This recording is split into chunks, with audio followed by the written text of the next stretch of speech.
ઉત્પત્તિ 22મા અધ્યાય 1 થી વચન વાંચીએ અને એની 1 થી 8 વચન વાંચીએ. ઉત્પત્તિ 22મો અધ્યાય 1 થી 8 વચનનો જે શાસ્ત્ર ભાગ છે એની અંદર શું ઘટના ઘટે છે એનું મનોવૈજ્ઞાનિક રીતે આપણે પૃથ્થકરણ કરીશું, આધ્યાત્મિક રીતે એનું પૃથ્થકરણ કરીશું, સામાજિક રીતે આપણે એનું પૃથ્થકરણ કરીશું. અલગ અલગ એંગલથી આપણે આ ઘટનાક્રમને જોઈશું અને એના માટે તમારે બિલકુલ એકાગ્ર ભાવે એકદમ મન લગાવીને આજનો સંદેશો સાંભળવો પડશે, કેમ કે આજનો સંદેશો તમને હલાવી નાખશે. આજનો સંદેશો તમારા હૃદયને દ્રવિત કરી દેશે, હલાવી દેશે તમારા હૃદયને. તમે રડીને પોકારવા થઈ જશો, કેમ કે મારા તમારા જીવનના એવા સિચ્યુએશન્સ આવે છે, એવી પરિસ્થિતિ આવે છે કે જ્યારે આપણે ડાબે જઈએ કે જમણે જઈએ, આગળ જઈએ કે પાછળ જઈએ એ આપણે સમજી નથી શકતા અને બહુ મોટી મુશ્કેલી આપણા જીવનમાં આવી જાય છે, પણ ક્યાંય રસ્તો નથી દેખાતો. આજે આપણે 8મા વચન સુધી જોઈશું. ઇબ્રાહીમને એ જે ઘટના એના જીવનમાં બની, જે પ્રસંગ બને, એમાંથી માર્ગ મળ્યો કે નહીં મળ્યો એ પ્રશ્ન ચિહ્નો પૂરો કરીને આપણે આજનો સંદેશો પૂરો કરીશું. હવે તો પહેલા આપણે વાંચીએ તો ખરા. ઉત્પત્તિ 22મો અધ્યાય 1 થી 8 વચન વાંચું છું. એ વાતો પછી એમ થયું કે દેવે ઇબ્રાહીમની પરીક્ષા કરી ને તેણે કહ્યું ઇબ્રાહીમ, અને તેણે કહ્યું હું આ રહ્યો. અને તેણે કહ્યું હવે તારો દીકરો, તારો એકનો એક દીકરો ઈસહાક, જેના પર તું પ્રીતિ કરે છે, તેને લઈને મોરિયા દેશમાં ચાલ્યો જા અને ત્યાં જે પર્વતો હું તને બતાવું તેઓમાંના એક પર તું તેનું દહનાન કર. અને ઇબ્રાહીમ મોટી સવારે ઉઠ્યો ને ગધેડા પર જીભ બાંધ્યું ને પોતાના જુવાનોમાંથી બેને તથા પોતાના દીકરા ઈસહાકને પોતાની સાથે લીધા અને તેણે દહનાનપણને સારું લાકડા ચીર્યા ને તે ઉઠ્યો ને દેવે તેને જે જગ્યા દેખાડી હતી ત્યાં ગયો. ત્યારે ત્રીજે દહાડે ઇબ્રાહીમે પોતાની આંખો ઊંચી કરીને વેગળેથી તે જગ્યા દેખી અને ઇબ્રાહીમે પોતાના જુવાનોને કહ્યું કે તમે અહીં ગધેડા પાસે રહો ને હું તથા છોકરો પણે જઈએ અને ભજન કરીને તમારી પાસે પાછા આવીશું. અને ઇબ્રાહીમે દહનાનપણના લાકડા પોતાના દીકરા ઈસહાક પર મૂક્યા અને તેણે પોતાના હાથમાં અગ્નિ તથા છરો લીધો અને તેઓ બંને સાથે ગયા. અને ઈસહાકે પોતાના બાપ ઇબ્રાહીમને કહ્યું મારા બાપ, અને તેણે કહ્યું મારા દીકરા, હું આ રહ્યો. અને તેણે કહ્યું જો અગ્નિ તથા લાકડા તો છે, પણ દહનાનપણને સારું ઘેટું ક્યાં છે? અને ઇબ્રાહીમે કહ્યું મારા દીકરા, દહનાનપણને વાસ્તે દેવ પોતાને સારું ઘેટું મેળવશે. અને તેઓ બંને સાથે ગયા. વાર્તાલાપ જ્યારે આપણે વાંચીએ છીએ તો બહુ આસાન અને બહુ સરળ લાગે છે આપણને કે પરમેશ્વરે ઇબ્રાહીમને કીધું કે તારો જે દીકરો છે ને લઈને નીકળ અને બસ એનું અર્પણ કરી દો. This is very simple things. આપણને કેટલું આસાન છે. જિંદગી આમ બોલવા 3 શબ્દો બોલતા હતા આપણે બહુ આસાન લાગે. જિંદગી 3 શબ્દો છે, પણ બચપન, જુવાની ને ગળપણ એમાં સમાયેલું છે. એની અંદર કેવી કેવી સમસ્યાઓ ને કેવા કેવા દુઃખો ને કેવા પ્રસંગો ને કેવા આનંદના પ્રસંગો અને સુખના પ્રસંગો અને દુઃખના પ્રસંગો એમાં સમાયેલા છે. લાગે 3 શબ્દો અક્ષરની આ જિંદગી, પણ એનું કથન કરવો અઘરું છે. ઇબ્રાહીમને પરમેશ્વરે દર્શન આપ્યું અને શું કહ્યું કે આપણે ધીરે ધીરે આપણે સંદેશમાં સમજીએ અને જોઈએ. એ વાતો પછી એમ થઈ. તમે બરો ધ્યાનથી આ સંદેશો સાંભળો. કઈ વાતો પછી આવું બન્યું? તમે ને હું જ્યારે વિચારીએ છીએ ને ત્યારે આપણે કે આ ત્યારે થઈ ગયો તો સારું, અથવા આ સમય થયો હોત તો સારું, અથવા હમણાં થયું હોત તો સારું. નહીં, આપણા સમયથી કંઈ બનતું નથી. ઈશ્વરે આપણને એના બાળકો તરીકે આ ધરતી પર મૂકેલા છે. માણસ તરીકે આપણે આ ધરતી પર છીએ અને આપણા માટે ઈશ્વરે નિર્માણ કરેલા સમયમાંથી આપણે બધાએ પસાર થવું પડે છે. હાલેલુયા. અને બસ એ સમય અને એ પરિસ્થિતિને સામે પડકાર ઝીલતા આપણે એક વિજયવંત માણસ તરીકે આપણે આગળ વધવાનું છે. ઇબ્રાહીમના જીવનમાં શું બન્યું જરા ધ્યાન આપો. એ વાતો પછી એમ થાય. કઈ વાતો આપણે જોઈ ગયા અને અગાઉના એપિસોડમાં આપણે જોઈ ગયા, પણ થોડું પુનરાવર્તન કરીએ. જેમણે અગાઉના એપિસોડ જોયા આપણે હોય સાંભળ્યું ન હોય એવા લોકોને વિનંતી છે કે તેઓ ધ્યાનથી આ સાંભળે. 12મા અધ્યાયની અંદર આપણે જોઈએ છીએ કે ઇબ્રાહીમને પરમેશ્વરે દર્શન આપેલું. જ્યારે એના જીવનની શરૂઆત થાય છે ને આ બાઇબલની અંદર, ત્યારે આપણને દેખાય છે કે એનો જન્મ થયો, 3 ભાઈઓ હતા, મોટો દીકરો હતો, ત્યાંથી એના જીવનની શરૂઆત થાય છે. પછી સીધા 12મા અધ્યાયમાં પરમેશ્વર એને કહે છે કે હે ઇબ્રાહીમ, હું તને દેખાડું તે જગ્યામાં તું જા, તારા માતા પિતા, તારું ઘર-બાર, તારું કુટુંબ છોડીને હું જ્યાં કહું ત્યાં તારે જવું પડશે. અને ઇબ્રાહીમ ચાલી નીકળ્યો. ત્યાંથી એક મુસાફર તરીકેની જિંદગી શરૂ કરી. પછી શું ઘટનાઓ ઘટી આપણે એ થોડુંક રૂપરેખા જોઈ લઈએ જેથી આપણને સમજાય કે શું બન્યું. 12મા અધ્યાયની અંદર પરમેશ્વરે દર્શન આપ્યું. અને એ દર્શન દ્વારા એ પોતાના પ્રદેશમાંથી બહાર નીકળ્યો. 13મા અધ્યાયમાં આપણે જોઈએ છે કે ઇબ્રાહીમ અને લોત જુદા પડ્યા. જેવા બે સાથે નીકળ્યા તો ખરા, એના ભાઈનો દીકરો હારાનનો દીકરો, પરંતુ થોડે રસ્તે ગયા પછી સમય સંજોગ એવા બન્યા કે બંને છૂટા પડવું પડ્યું. મારા અને તમારા જીવનમાં પણ એવું બને છે. ઘણી બધી વખત ઘણા લોકો આપણી સાથે હોય છે અને ઘણી બધી વખત એવા પડાવ પર આપણે ઊભા રહીએ છીએ કે આપણા અંગત લોકો આપણી સામસામે જતા રહે, આ છૂટા પડવા પડે છે. બે ભાઈઓ સાથે મોટા થાય, પણ લગ્ન થાય ત્યારે બંને ભાઈઓના કુટુંબો અલગ થઈ જાય. પરિસ્થિતિને સમયની સામે બધાએ ઝૂકવું પડે. અને એવો પ્રસંગ ને એવો પરિસ્થિતિ આવી ઇબ્રાહીમના જીવનમાં કે એનો વાલસોયો જે દીકરો, એટલે ભાઈનો દીકરો ભત્રીજો હતો, એ અલગ થયો ને એ અલગ થયો. 13મા અધ્યાયની અંદર ઘટના ઘટી. 14મા અધ્યાયની અંદર આપણે જોઈએ કે ઇબ્રાહીમે શું કર્યું કે પોતાના 318 કવાયત શીખેલા નોકરોને લઈને, જે લોત એનો ભત્રીજો હતો, એ બીજા લોકોના તાબામાં, રાજાઓના તાબામાં આવી ગયા. બે અલગ અલગ જૂથોએ 5 અને 4 રાજાઓએ લડાઈ કરી અને તેની અંદર 5 રાજાઓ હારી ગયા અને 4 રાજાનો જે પક્ષ હતો જીતી ગયા અને લોતને પણ લઈ ગયા ગુલામ તરીકે. ત્યારે ઇબ્રાહીમ પોતાના 318 કવાયત શીખેલા નોકરોને લઈને ગયો અને એમને જબરદસ્ત રીતે લઈને પાછો આવ્યો. મતલબ કે વિજયની વાત આપણે કરી, કે યુદ્ધની વાત કરી, કે લડાઈની વાત કરી. ઇબ્રાહીમ ત્યાં જીત્યો. 14મા અધ્યાયની અંદર જોઈએ કે એને જીત મેળવી. 15મા અધ્યાયની અંદર આપણે જોઈએ કે પરમેશ્વરે એને દર્શન આપ્યું અને એને ખાતરી આપી કે તું દેશ જાતિઓનો પિતા બનશે, તને સંતાન થશે, વગેરે વગેરે. અને એ 15મા અધ્યાયની અંદર ઘટના આપણે જોઈ શકીએ છીએ. અને સાથે 16મા અધ્યાયની અંદર જોઈએ, એક તરફ એ જીતતો હતો તો બીજી તરફ હાર અને જીત મનુષ્યના જીવનની ઘટમાળ છે. પ્રસંગોનો સરવાળો અને બાદબાકી જિંદગી છે. ઇબ્રાહીમ એક તરફ પોતાના ભત્રીજા લોતને જીતે લાવ્યો તો પોતાના ઘરમાં હારી ગયો. પોતાની પત્નીએ કીધું કે મને તો કોઈ સંતાન થતું નથી, હવે આટલા બધા વર્ષો થઈ ગયા આપણા દાંપત્ય જીવનને, મને કોઈ સંતાન નથી, તો એક કામ કરતો, આ જે દાસી છે ને હાગાર, એની પાસે જા, એનાથી મને પુત્ર મળવો જોઈએ. ઇબ્રાહીમે ત્યાં હાર માની લીધી. પોતાના દાંપત્ય જીવનની હાર ત્યાં દેખાય છે આપણને. એ સ્ત્રીનું કહ્યું માન્યો, સ્ત્રીના સ્વભાવને એને પોતાની પત્નીને જાણે કે સન્માન કર્યું, ઈચ્છાને માન આપીને એ પોતાની દાસી, મિશરની જે દાસી હાગાર, એની પાસે ગયો અને દીકરો થયો.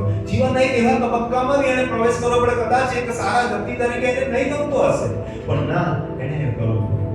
16મા અધ્યાયની અંદર આપણે જોઈએ છે કે આ રીતે એના જીવનમાં ઘટના ઘટી. 17મા અધ્યાયમાં જોઈએ કે પરમેશ્વરે એને દર્શન આપ્યું અને સાથે સાથે દર્શનની અંદર બદલાણ પણ હતું. ઇબ્રામ નામ હતું એનું, હવે એનું નામ ઇબ્રાહીમ થયું. એની પત્નીનું નામ સારા હતું, હવે સારા થયું. મતલબ આઈડેન્ટિટીમાં થોડી ઘણી ચેન્જ થઈ, નામના ઉચ્ચારણમાં થોડો બદલાવ થયો. જીવનમાં પણ ઉથલ-પુથલ આપણા જીવનમાં પણ થાય છે. ઘણી બધી વખત આપણા પહેચાન બદલવી પડે છે. એને આપણે જોઈએ છે કે આપણે વારંવાર શીખી ગયા છે કે ઇબ્રાહીમ પોતાની પત્ની હતી છતાં પણ જે તે પ્રદેશમાં જતો ત્યારે કહેતો હું એની બહેન છું, એમ જ કહે છે. ઘણી બધી વખત એની અસલી પહેચાન છુપાવવી પડતી હતી. જીવનમાં આવું છે. ઘણી બધી વખત આ રંગમંચના ખેલમાં આપણે અલગ અલગ પ્રકારની નાટ્ય ભજવવું પડે છે, અલગ અલગ પ્રકારની અદાકારી કરવી પડે છે, અલગ અલગ પ્રકારનો અભિનય કરવો પડે છે. આ જિંદગી છે. બરાબર. ઇબ્રાહીમના જીવન ચરિત્ર દ્વારા આપણે આપણા પોતાના જીવનને શીખીએ છીએ. 18મા અધ્યાયની અંદર શું થયું કે પરમેશ્વરે 3 પુરુષોના રૂપમાં એને દર્શન આપ્યું અને એને કહ્યું કે સદોમ અને ગોમોરા જે તારે સામેનો વિસ્તાર છે એને હું નાશ કરવાનો છું. ત્યારે એ પરમેશ્વરે એની સાથે 3 પુરુષોના રૂપમાં વાત કરી. ત્યારે ઇબ્રાહીમે એને અજીજી કરી, પ્રભુ ત્યાં 50 લોકો ન્યાયી હશે તો તું નાશ કરશે દેશનો. પ્રભુ ત્યાં 45 હશે, પ્રભુ 40 હશે, પ્રભુ આટલા હશે. છેલ્લે એ દલીલ કરતા કરતા, વિનંતી કરતા કરતા 10 સુધી પહોંચ્યો અને પરમેશ્વરે તો ત્યાં 10 પણ ન્યાય નથી. ઇબ્રાહીમ અને પરમેશ્વરની વાર્તાલાપનો એક આપણને ગ્રાફ વધારે જોવા મળે છે. ઇબ્રાહીમ બહુ સીધી વાત પરમેશ્વર સાથે કરે છે અને એની સાથેનો સંબંધ કેટલો નિકટ છે દેખાય છે, પરંતુ એ બચાવવાની કોશિશ કરે છે અને છેલ્લે લોતને પણ બચાવવામાં આવે છે. એની પત્ની નથી બચી શકતી કે પછવાડે જોઈએ છે અને ખાનો થાંભલો થઈ ગઈ. આજે મનુષ્ય છે ને ભૂતકાળને બહુ જુએ છે, ભૂતકાળને જોતા જોતા વર્તમાન બગાડી દે છે. ઘણું બધું આપણને શીખવા મળે છે. 18 અધ્યાય આપણે જોઈએ ગયા. 19મા અધ્યાયની અંદર આપણે જોઈએ છે કે લોતની કહાની જોઈએ છે કે લોતની પાસે 2 દૂતો ગયા, ત્યાં 3 નહીં ગયા, 2 ગયા અને સદોમ ગોમોરામાંથી એને અજાયબ રીતે બહાર કાઢી લાવ્યા અને તેઓ સવારમાં રહેવા માંડ્યા. અને પછી શું ઘટના ઘટી આપણે બધા જાણીએ છીએ. 20મા અધ્યાયની અંદર આપણે જોઈએ કે ઇબ્રાહીમ અબીમેલેક કે તેના ઘરના લોકો માટે પ્રાર્થના કરી, માંદાઓને સાદા કરવામાં આવ્યા અને નિસંતાન લોકોને બાળકો મળ્યા. તાળી તો પાડી આપણે. ઇબ્રાહીમના જીવનમાં કેવી કેવી ચડતી પડતી આવે છે અલ્લાહ જુઓ. એક તરફ એ ક્યાંક હારી જાય છે તો બીજી તરફ રાત દરબારમાં પ્રાર્થના બી કરે છે અને ત્યાંના લોકોમાં એક સન્માન મેળવે છે અને એની યાત્રા આગળ ને આગળ વધે છે. કેવા ચડતી પડતી ઊંચ નીચ એમ કરતા કરતા જીવનના 100 વર્ષના પડાવ પર આવી જાય છે. હું ને તમે આજે 30 વર્ષના છે, 40 વર્ષના છે, 50 વર્ષના છે, 60 વર્ષના છે. આપણા જીવનમાં કેવી ચડતી પડતીનો સામનો કર્યો છે, કેટલી બધી મુશ્કેલીઓનો આપણે સામનો કર્યો છે. ઇબ્રાહીમનું જીવન ચરિત્ર આપણને શીખવાડે છે. આપણા જીવનમાં બી હજી કંઈક બાકી છે, ઘણું બધું આપણે કરવાનું બાકી છે, ઘણું બધું થવાનું બાકી છે. જિંદગી એમ જ ખતમ નથી થઈ જતી. જોઈએ 21મા અધ્યાયમાં શું જોઈએ છે આપણે? 21મા અધ્યાયની અંદર ઘણી બધી બાબતો બને છે. 21મા અધ્યાયની અંદર આપણે જોઈએ છે કે ઇબ્રાહીમ જ્યારે 100 વર્ષનો હતો અને એની પત્ની લગભગ 90 વર્ષની હતી ત્યારે એને વચનનો વારસ ઈશાક મળ્યો. પણ એક તરફ એક દીકરો એને મળ્યો તો બીજો દીકરો ઇસ્માઈલ એને તરછોડવો પડ્યો. એક તરફ એ પ્રાપ્ત કરે છે તો બીજી તરફ એ ગુમાવે છે. જિંદગીમાં આ જ છે, પ્રાપ્ત કરવું ને ગુમાવવું, ભેગું કરવું ને કંઈક બરબાદ કરવું, આ જિંદગી છે વાલા ભાઈ. ઘણી બધી વખત આપણે પ્રયાસો કરીને એકઠા કરીએ છીએ, પૈસા એકઠા કરીએ છીએ, બેંક બેલેન્સ કરીએ છીએ, કંઈક એવી મહામારી બીમારી કોઈ સમસ્યા અકસ્માત થઈ જાય છે, એ બધી બચત આપણી જતી રહે છે. આપણે આપણા બાળકો માટે, ભવિષ્ય માટે આપણે કંઈક ભવિષ્ય નિધિ તરીકે યા કંઈક જમા પૂંજી આપણે રાખીએ છીએ, પણ એવા પ્રસંગો અણધાર્યા આપણા જીવનમાં બની જાય છે. એ બધું ગુમાવવાનો વાર આવે છે. ઇબ્રાહીમને કહ્યું કે મારો એક દીકરો ઇસ્માઈલ છે, હવે બીજો ઈસાક થઈ ગયો, 2 બાળકો થઈ ગયા, મારી તો જિંદગી સુખી છે એવું કદાચ એક પડે વિચારતો હશે, પણ બીજી જ પડે એને ઇસ્માઈલને ગુમાવવો પડ્યો. શું છે જિંદગી એટલી કઠણ છે ને વાલા ભાઈ બહેનો, આપણે ધારી છે થતું જ નથી. આ જિંદગીની વ્યાખ્યા છે, જે હું ચાહું છું ને એ નથી થતું, જે નથી થતું એ કદાચ આવી પડે છે. એવું પાઉલ પ્રેરિતે પણ આપણને શીખવાડ્યું. જિંદગીનો જો ને કેવો ચિતાર છે. જિંદગીમાં વિભિન્ન પ્રકારના રંગો છે, દુઃખના રંગો છે, ખુશીના રંગો છે, આનંદના રંગો છે. આને કહેવાય જીવન ચક્ર. એ જીવન ચક્રની અંદર ગોળ કુંડાળાની અંદર ગોળ ચક્ર એટલે કેટલી બધી ઘટનાઓ અને કેટલા બધા સમય ચક્ર આપણા જીવનમાં આવતા રહે છે. અને આ જે અત્યારે આ બધી ઘટનાઓ બન્યા પછી ઇબ્રાહીમના જીવનમાં હજુ કઈ ઘટના રોકાઈ નથી. હજી કઈ ઇબ્રાહીમ સેટલ નથી થયો. હજી એના જીવનમાં બહુ મોટી મુશ્કેલીનો સામનો એને કરવાનો છે, બહુ મોટા મનોભાવમાંથી એને પસાર થવાનો છે, બહુ ભયંકર વિપત્તિમાંથી એને નીકળવાનું છે. અને આજે આપણે જોઈએ છે 22મો અધ્યાય પહેલું વચન વાંચીએ.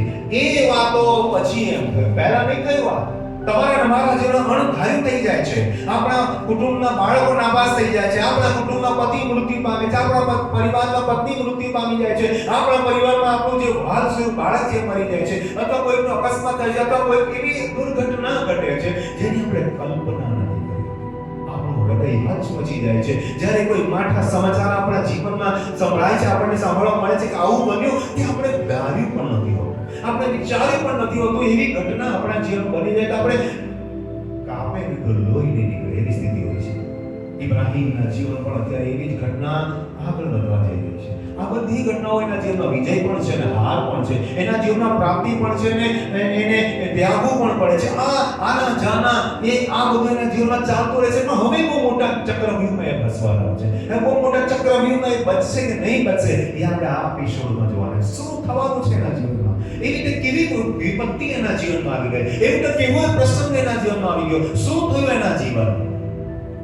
આ રહસ્ય આજે આપણે શીખવાનું છે, આ મર્મ આજે આપણે શીખવાનું છે, આ સસ્પેન્સ આપણે જાણવાનું છે. પહેલા એપિસોડમાં આપણે શું શીખીશું? 1 થી 8 વચન શીખવાની કોશિશ કરી. એ વાતો પછી એમ થયું દેવે ઇબ્રાહીમની પરીક્ષા કરી.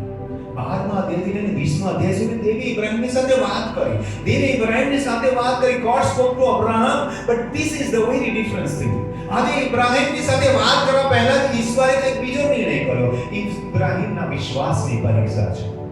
કેવું ઈશ્વર કેવું જુઓ ને તમે વિચારો. અત્યાર સુધી ઈશ્વર એના માટે સારું જ કરતા હતા. અત્યારે એને કહેતા જતા હતા, ઇબ્રાહીમ કરતો હતો. ઇબ્રાહીમને કહેતો, ભાઈ ઇબ્રાહીમ તું પોતાનું બાપ દાદાનું ઘર છોડ, આ મૂર્તિ પૂજામાંથી નીકળ, આ પાપી દુનિયામાંથી આ વિસ્તારમાંથી નીકળ.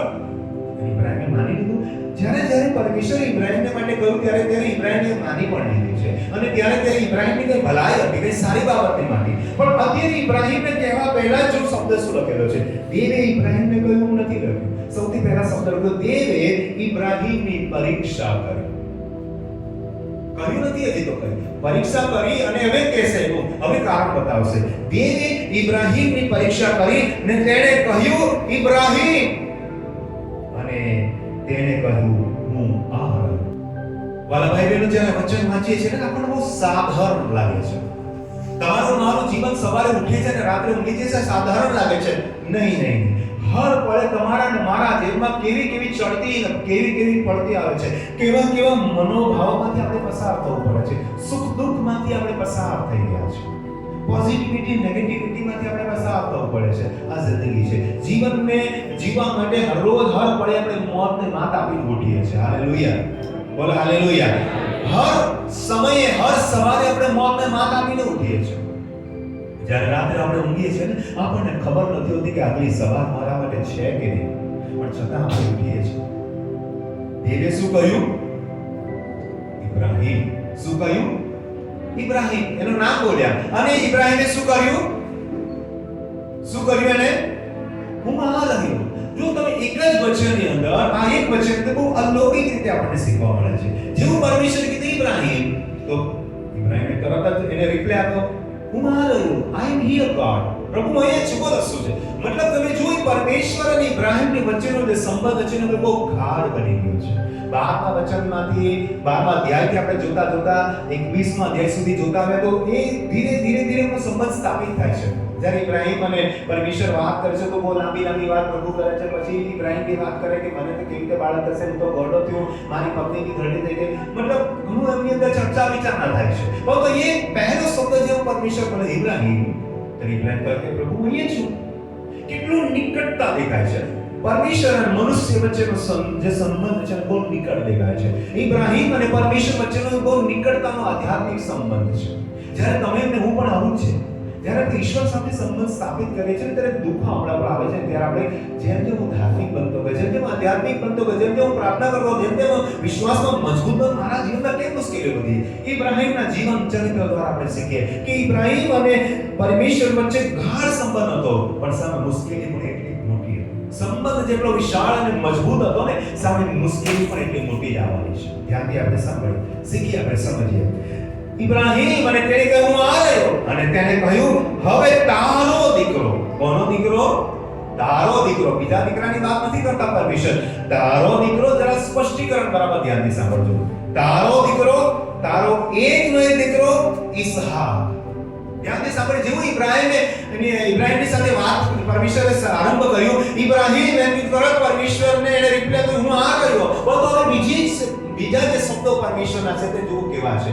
તારો દીકરો. તો ઇબ્રાહીમને એક પડેલા એક સેકન્ડ માટે એવું લાગે મારા પ્રભુએ મારા દીકરા માટે કેટલી સારી વાત કરી, કંઈક બહુ સારી વાત કરવાનો, મારા દીકરા માટે કોઈ સારું આયોજનની વાત કરવાનો, મારા દીકરાને કોઈ આશીર્વાદ આપવાનો, મારા દીકરાના જીવનને માટે કોઈ સારી યોજના પ્રભુ કરે છે. એ તો મનમાં એક ક્ષણ માટે તો બહુ ખુશ થઈ ગયો હશે. અરે મારા દીકરાનું નામ લીધું પ્રભુએ. અત્યાર સુધી તો મારું કહેતા હતા, હવે મારો દીકરો પણ કહી દીધો, અને તારા એક ના એક દીકરો. એટલે બીજી જ પડે ઇબ્રાહીમને વિચારે મારો એક દીકરો ઈસહાક તો તે ઇસ્માઈલ તો જંગલમાં મૂકી આવ્યો, હવે ક્યાં પકવાશે, પણ મારા ઘરનો મારો પોતાનો મારી પત્ની ધર્મ પત્નીનો જે દીકરો છે ને ઈસાક, એના માટે તો પ્રભુ બહુ સારી વાત. બીજી જ પડે તો એ બહુ ખુશ થઈ ગયો. જીવનમાં એવું બને છે કે આપણે એક ચરમ સીમા પર હોય છે ખુશીના, અને અચાનક ધક્કો લાગે છે. આપણને કંઈક સારી વાતની અપેક્ષા આપણે કરીએ છીએ ને, we are thinking good things, અને અચાનક કંઈક નકારાત્મક બાબતો આપણા જીવનમાં આવી પડે. જ્યારે ઇબ્રાહીમને થયું હશે ઈશ્વર આજે મારી સાથે કઈ સારી વાત કરશે, અત્યાર સુધી મને સારી વાતો કરી છે, એટલે એણે કીધું કે હા પ્રભુ બોલો, હું અહીંયા છું.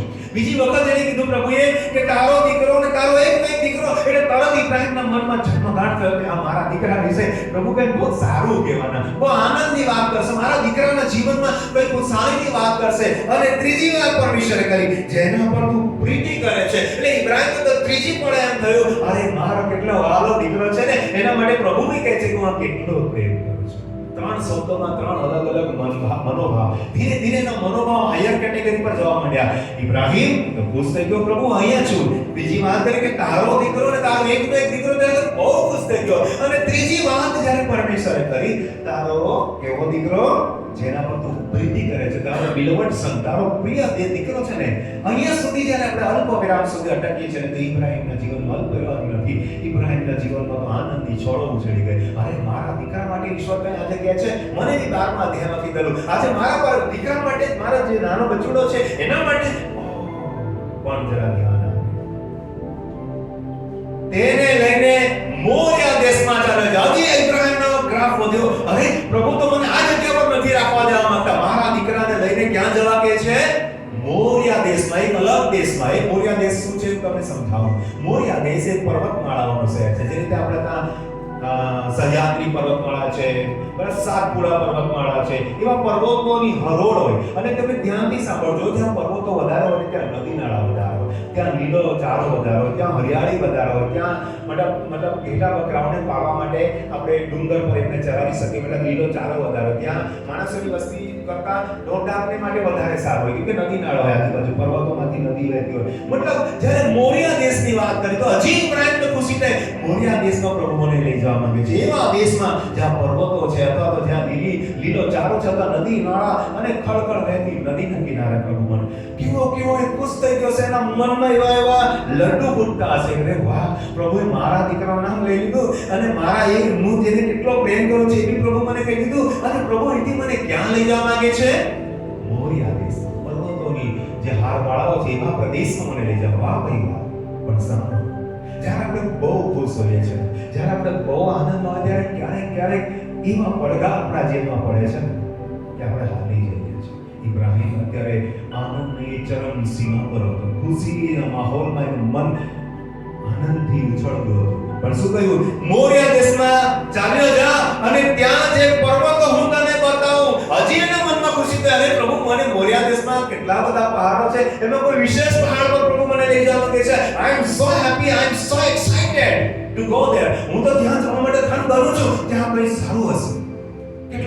કેટલો આનંદ. પણ જોઈએ, જે પર્વતો હું તને બતાવું તેઓમાંના એક પર તું તેનું દહનાર પણ કર. એટલી ઊંચાઈ પર ચડ્યો ને પર્વત પર, એવો નીચે તળેટીમાં ભટકાઈ પડ્યો. પર્વતોમાં કેમ લઈ જવા માંગે છે પ્રભુ? શેના માટે એને લઈ જવા કહે છે? ત્યાં જા, તારા દીકરા, નોકર ચાકર, દાસ દાસીઓ ને ઢોરઢાર બધાને ત્યાં તમે મજાથી રહેજો. અહીંયા કુવા માટે તમારે લડવું પડે છે, ત્યાં નદી નાળા પુષ્કળ છે, ત્યાં જાઓ ને તમારો પરિવાર ત્યાં વસો, ત્યાં રેલમ છે મજાથી જિંદગી જીવો. છે ત્યાં? બિલકુલ નહીં.